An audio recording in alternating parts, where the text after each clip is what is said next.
of my Building Thinking Classrooms video series. Today we'll be investigating what happens during the first days of school in a thinking classroom. I'm joined in this effort by the amazing Amanda Ray, 5th grade math teacher here at Custer Baker Intermediate School in lovely Franklin, Indiana. Good morning, Amanda. Good morning. Thank you so much for coming into my classroom earlier this year and now to kind of talk about it. It's awesome. I love doing this with teachers. We're talking today about the first days of school, and they often look different than what I would call a traditional classroom. How so? They do look different, and I've been teaching for a while, so I've had a lot of years where it was more the traditional style, and now the past few years have been focused on building my thinking classroom. And these past couple of years with building my thinking classroom, these first few days, even a week, week and a half, maybe even 2 weeks, depending on the group, we are getting up, getting into groups right away, and getting involved. The students are getting involved in activities and tasks, working together, having conversations together, being in groups, being together, going over those expectations. So as opposed to maybe a traditional classroom, you're going to see a lot of movement. It's going to be kind of noisy at the beginning, and the kids are just thrown right into it, like we just jump into it right away. Well, that certainly sounds a lot more fun than the way I used to start my classroom. We usually started by reading the handbook.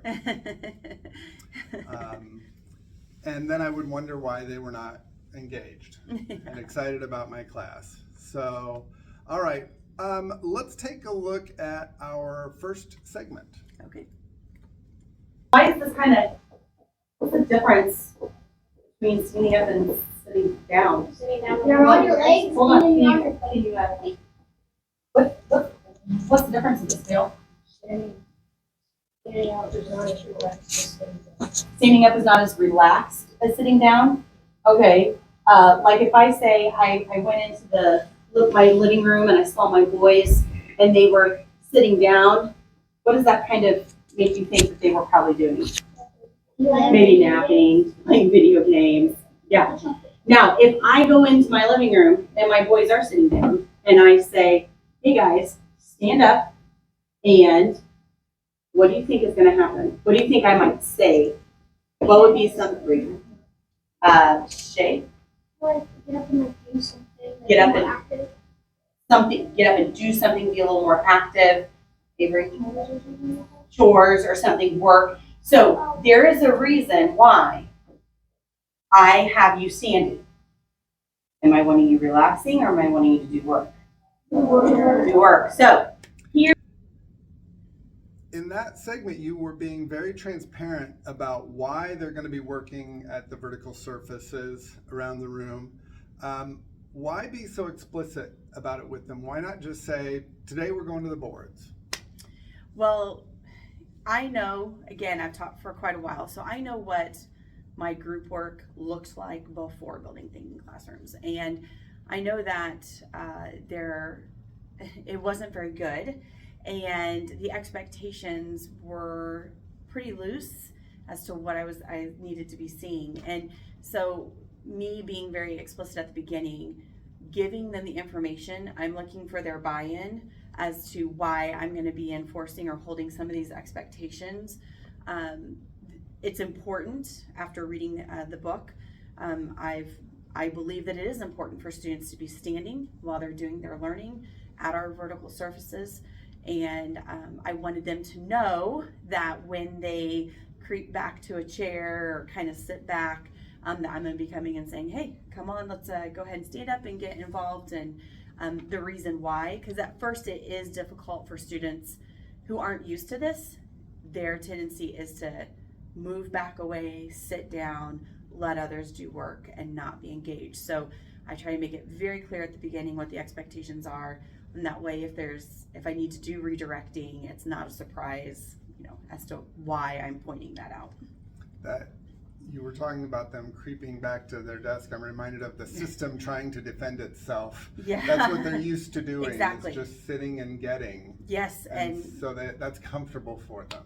Right. And so I will redirecting, it does take a while. You know, for some students it takes a while, others it seems very natural, but for some it does take a while. So me having to redirect them, be like, hey, remember, we're standing because it's active, we're learning, and we're being involved. So that way they know right from the get-go, that's what I expect. Very good.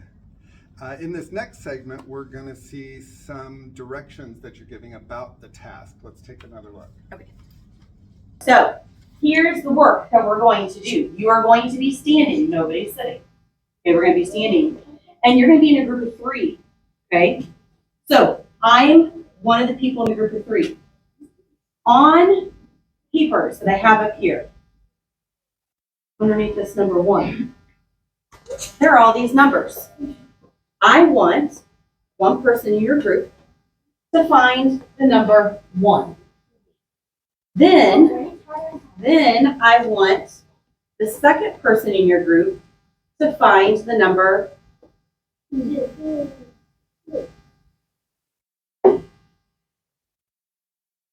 Then I want the third person in your group to find the number 3. Okay, now after 3, hold on, Tempest, don't have me look up for a second. After the number 3, what should we be looking for? 4. Who finds number 4 if there's only 3 people in the group? 1. The person 1. Me.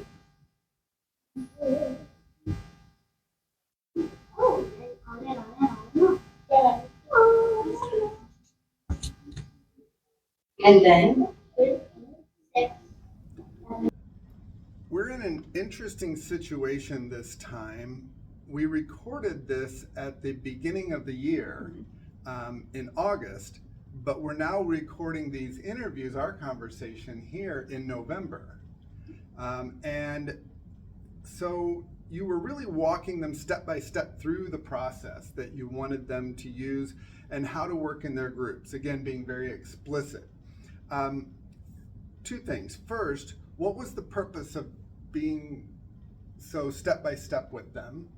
And then do you still do that now in November with your tasks? So the purpose of being step by step with them up front is so that I don't have to be. So right now in November, it is just, we just go, they know the expectations, they get into the rhythm and their groups, and they're just moving.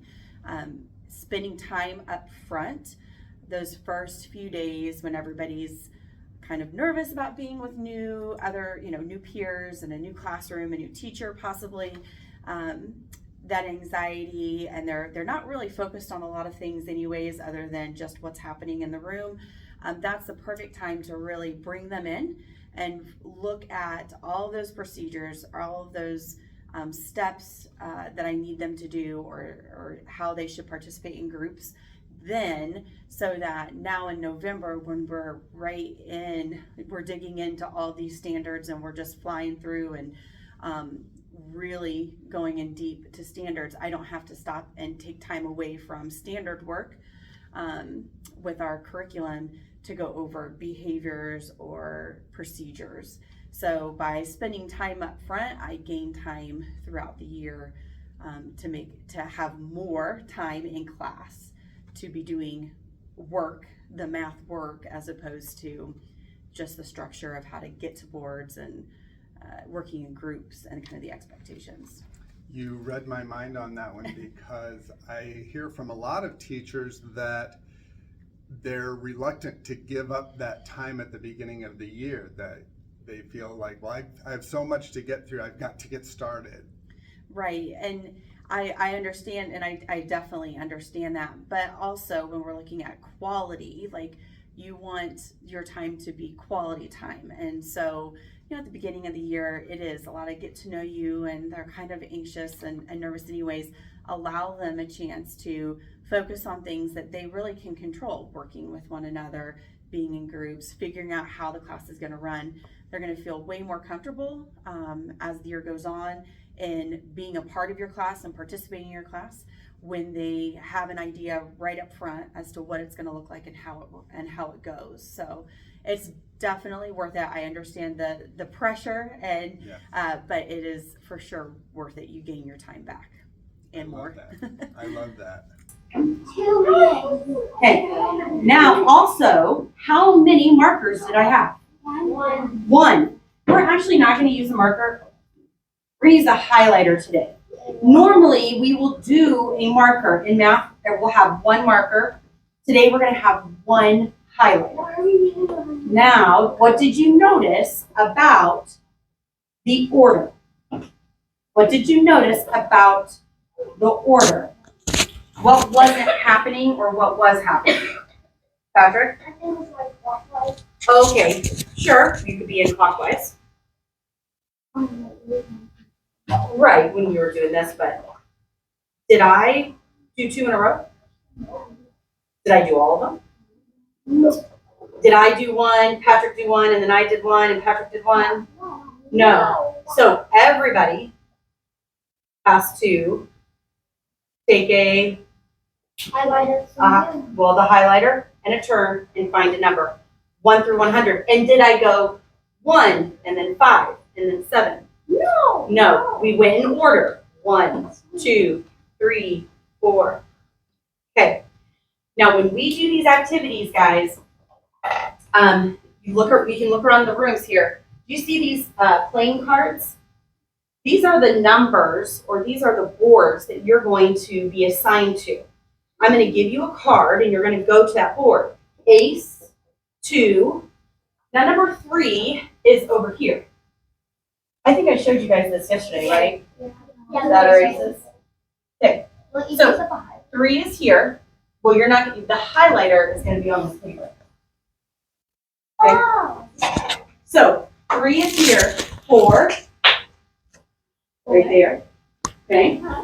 5, 6, 7, and 8. All right. In order to figure out what board you're going to be at, you are going to make a line at my desk, starting here and going back around this table. So who come first for me? Ariel. Line moving this way. Card. You're going to go directly to your board. Stand at your board. Don't do anything. Find your board that goes with your card. Don't do anything. Go directly to your board. Find your board. Keep your card. Go directly there. Don't do anything yet. Hold on to your board. Or hold on to your card at the board. Don't do anything yet. So in that segment, there were even more directions about how to move the marker around in the group and how to take turns. And again, I feel like a broken record, but then I feel like it's so important that you are being very explicit with what you want them to do and the behaviors you want to see. And of course, at the end, we saw you handing out playing cards to the group of students, but it's more than just handing out cards. What else is in play there? Well, I feel like the visible random grouping and using those cards is the most impactful practice from building themed classrooms that I've done in my room. And so it's not just handing out the cards and saying, okay, go, but it's the whole aspect of getting into groups, it being different people, you're meeting different people, you're building relationships and community authentically within a classroom with all of the students. So there's a whole lot more to that than just here, go to your group. But also the procedures in getting there have to be set in place to make this all smooth for your class to go smooth. And so that there's not questions, you don't have discussions, or there's not arguments about, well, I'm over here, can I be over here? And then if you set that expectation up right at the beginning, they just moved in these groups, and there's really, I don't get pushback from it when it's set up right from the beginning. This is how we do it. There really isn't any pushback throughout the rest of the year, and I don't have to, those are battles I don't have to fight. Another reason to spend a little extra time at the beginning of the school year, Yeah. setting those expectations. Towards the end of that last segment, I panned around the room to show the different kinds of surfaces that you have. You've got a variety of surfaces, large and small, portable whiteboards, you've got wall whiteboards attached, and you've got this, I want to call it a chalkboard, but I'm not convinced it's a chalkboard because I saw you using a marker on it. And I'm always curious though about where teachers find their different surfaces, because some teachers have laminated poster board on their walls, all different kinds. Some teachers make use of their windows. I get all different kinds. So how did you make your collection here? Well, so really it kind of depends on what your room looks like, and I knew that there was an extra big dry erase portable board in our school that wasn't being used, or if it was used, it was like, once a month up at the office. So I just asked if I could use it because I'd be using it every day. And so I got that. I did write a grant for 2 smaller portable whiteboards through a foundation within our school corporation that gives money for teachers and what they need in their classrooms. Then I have these great walls that are, you can staple into them. So on the Building Thinking Classrooms Facebook group, I kind of searched, what surfaces people were using, and I saw better than paper, just off of Amazon. So I buy a roll of that each semester, and I can staple that up on my wall.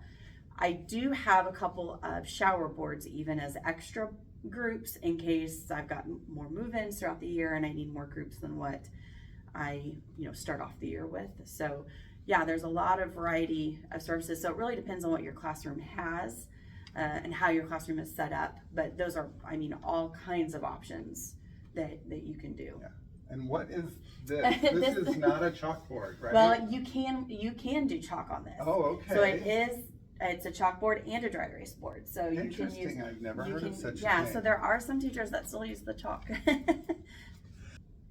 Let's get into the task that the students are working on now and see a little bit about how they do with it, along with some debriefing with you after. And then 14.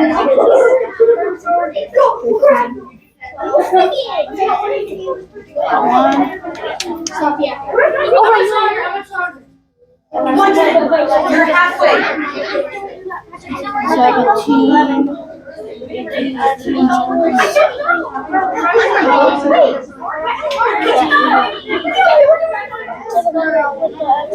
Okay.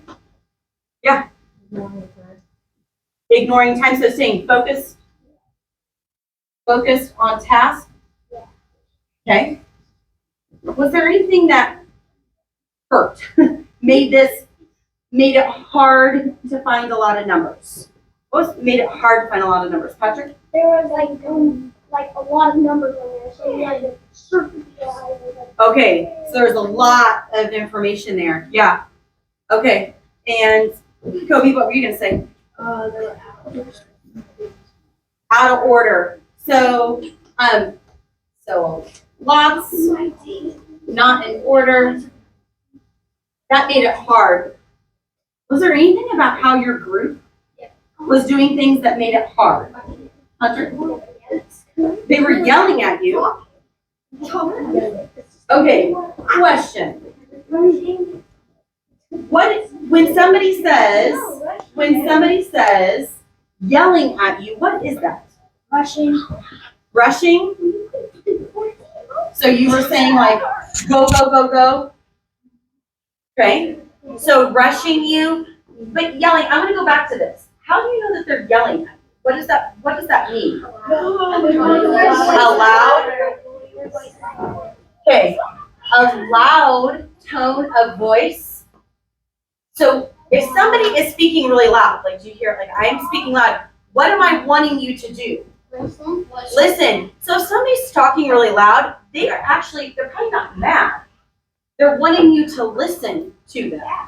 So when their voice kind of gets loud, they're wanting you to listen. Sometimes what helps is when somebody starts getting real loud, you saying, I hear you say, or I'm hearing you tell me this, and then then that person will know, okay, maybe we can calm down and maybe bring the volume down. So rushing you, so these things did not help. This did. Do you think you can have a plan? Do you think you would have a plan or come up with a plan to find more numbers? Yeah. Okay. I want to go back and talk about something we talked about earlier. We've just seen the kind of conversations you had with your students at the beginning of the school year. Now, here in November, what do you see and hear in their groups? Do you see the payoff of what you were doing at the beginning of the year? Yeah, so that's part of when you're picking your tasks. Try to think of tasks that allow for those parts of group work that you don't want to be seeing or that are not beneficial, are not helpful. So I try to find tasks that bring out the not so great parts of group work in them at the beginning, so that we can really highlight that and go over that. So as the year goes on, sure, there will be, situations where somebody will start like raising their voice, or there will be maybe some disagreements and some frustration, but it's so much it's so much easier to have a conversation, to go over and be like, hey, remember we talked about this, and it brings back that kind of, we talked about this, and we can kind of get refocused back onto the task. But those behaviors or the things that make group work not so great really don't appear much the further along in the year we go. Again, because we highlighted it, we discussed it, we addressed it, and now it's an easy pullback, like, hey, remember, and everybody's aware, and everybody had that shared experience. They're like, okay, yeah, I shouldn't have been doing this. Not that it's perfect all the time, but definitely even just as the year goes on. And that's what sometimes is hard, because you end the year and your groups are just running so smoothly and beautifully. It's hard to remember, August comes back around and we got to start from square one and be very direct, very explicit about how we work with each other in groups. But it just improves so much as the year goes on. It might be interesting to do this in a school where you're able to loop with your kids a grade, so you can start the next fall. Just right off the bat. Or just having, even in a corporation, if you can get most of your kids in a thinking classroom, it just would make a big difference. Yeah, I have talked to teachers where some of the kids coming in have done it. Yeah. And they're able to help with the other kids that maybe didn't experience that. So. Yeah. All right, well, let's take a look at our last segment. Highlighters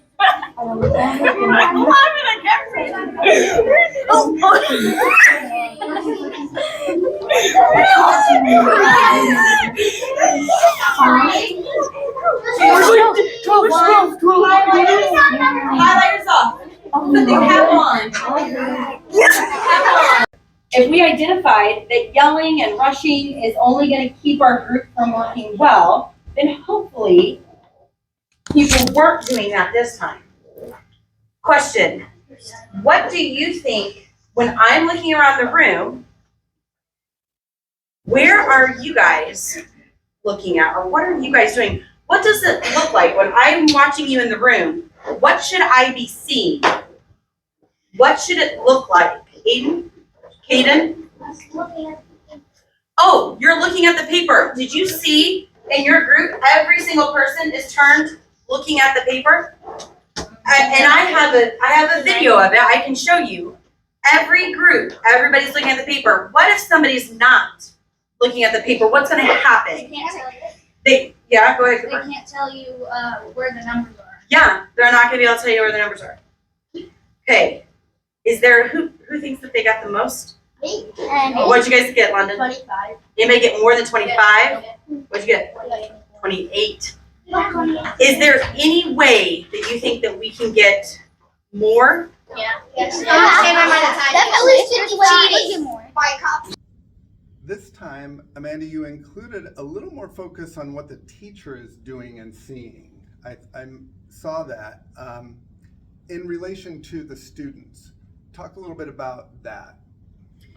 So again, I've taught for over 20 years. So I know what my group work looked like before a thinking classroom.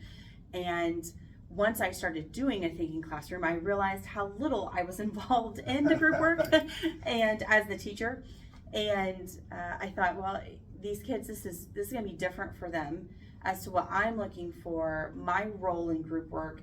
If they came from a classroom that was like mine, and I'm not saying my classroom wasn't bad, it's just, it was different. It wasn't, as the teacher, I wasn't as involved in the groups. There was just no good way to do that. And a thinking classroom, putting them up vertically in these random groups allows me to be really involved in their work, in their conversations, in the discussion. It also is super easy for me to see who's off task and who's not on task or who's having conversations. I can hear that. And so pointing that out to them, what it's going to look like for me and what my goal is within the boards. I'm not here to talk about right answers or to walk you step by step through them, but I will be coming and asking very specific questions to hear what thinking is happening and to encourage discussion amongst the students so that we can figure out where our misconceptions are and build confidence in practicing these math concepts together, and that is my role. And I'm not somebody just going, okay, that's right, and just constantly running in a circle type of thing. So I wanted them to know what it's going to look like for me and how their behavior and their group work, how I can see that and hear that and what I'm looking for. I think that's really insightful, because I have talked to some teachers that read the book, they have their kids go up to the whiteboards and they think, well, that's it, I'm doing building thinking classrooms. But it's so much more than that. Right, yes, and it is, the structure allows you as the teacher to increase the thinking, increase the discussion, increase the conceptual understanding of these math concepts that they're working on. And it allows students to feel comfortable in a space where they can share and ask, where they can try and make mistakes.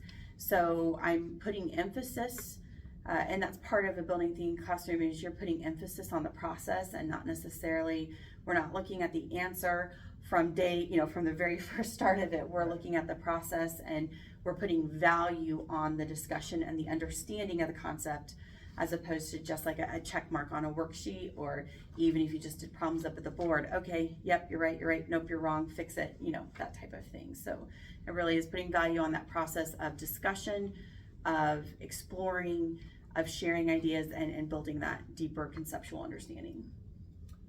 That looks like a great place to end our conversation. Thank you so much, Amanda, for allowing us to come into your classroom, and thank you for being willing to share your expertise with everyone. We really appreciate your openness. And we will see you all next time.